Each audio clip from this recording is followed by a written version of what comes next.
UK we have 3 species of lizard.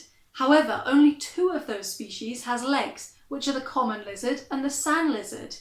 Our legless lizard is the slow worm, which I've already made a video about if you want to go and learn more about them after watching this one. But how do we tell the difference between our 2 lizard species that do have legs? Well, that's what we're going to explore in this video. Subscribe to Ferroforest to keep learning about UK nature. So, we have the common lizard and the sand lizard, but what do these 2 species actually look like? Common lizards are usually brown, although their colours can vary from black to green. The males have bright orange or yellow bellies with speckles over them and often have flecked marking patterns across their backs. Their head and the base of their tail tends to be wider than the females. Females have much paler bellies with a dark stripe running along them.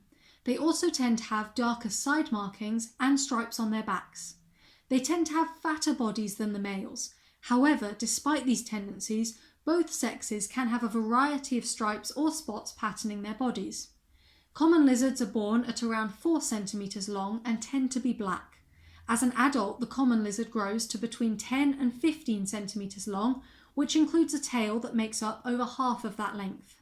In comparison to common lizards, sand lizards are larger, broader, and have more stubby snouts. Although they're born at around 5.5 centimetres long, sand lizards can grow up to 19 centimetres long if you include the length of their tail. The colours for both sexes vary greatly, although in spring they're easy to tell apart. The males that are ready to breed will sport bright green sides and undersides, while the females remain a greyish-brown colour year-round. Sand lizards tend to have greyish stripes running down their backs. They also have rows of 3 distinctive white spots, one along their back and one on either side, which are framed with either black or brown colouring. So we know what the common lizards and sand lizards look like, but where can we find them? The common lizard is actually the most common of the UK's native lizards, and they are both widespread and well established across the majority of the UK. They are the only reptile that's native to Northern Ireland. As the furthest north-ranging land reptile in the world, they are also widespread across Scotland. They are only absent from the Channel Islands and most of the Scottish Islands.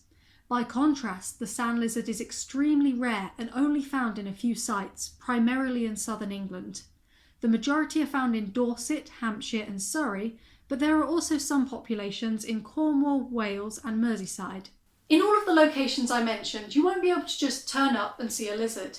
They have specific environmental requirements that means you need to look for them within their ideal habitats. This is easier for common lizards, which can occupy a range of habitats at a range of different elevations. They can be found anywhere that has open basking spots that allow them to take in the heat from the sun, but this can be within woodlands, moorlands, heathlands, sand dunes, grasslands, on open rail and road embankments, and even sometimes in gardens. When you go to one of these locations, you're most likely to hear the rustling sound as one of these common lizards runs away because they've heard your approaching footsteps. However, they do tend to utilise the same basking spots more than once, so if you wait around for a bit or come back later, then you should be able to spot one returning to bask.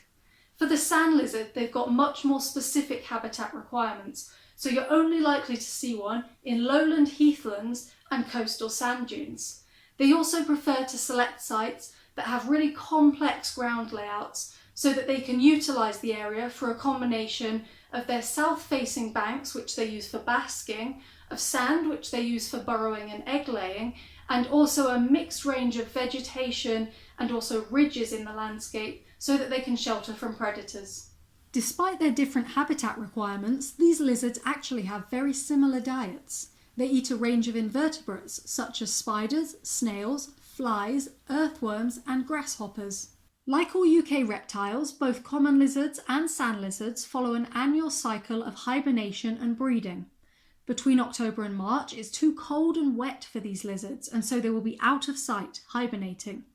Common lizards tend to hibernate under rocks and fallen logs, while sand lizards dig underground burrows in the sand. Higher temperatures will trigger both species to emerge from hibernation at some point between March and April, when the males will begin to chase each other and fight for access to females. The lizards have different reproductive strategies. Common lizards are viviparous, which means that after females mate, their young will develop inside them for a period of time before being born live. Sand lizards have a different strategy and are oviparous, meaning that their young have a shorter internal development period and are then laid as eggs to finish developing before they hatch. Between May and June, female sand lizards will dig burrows in the sand and lay clutches of 6 to 12 eggs. Between July and August, common lizards give birth to up to 10 fully developed live young, and then between August and September, the fully developed sand lizard young will hatch from their eggs. Through September, all lizards start fattening up, ready for their October hibernation, although sometimes sand lizard males will start an early hibernation this month. The lizard life cycle will then start again, ready for the next generation to be produced. I hope you found it interesting learning a bit about the similarities and differences between our native legged lizard species. Make sure to learn even more about UK reptiles by checking out some of my other videos on them.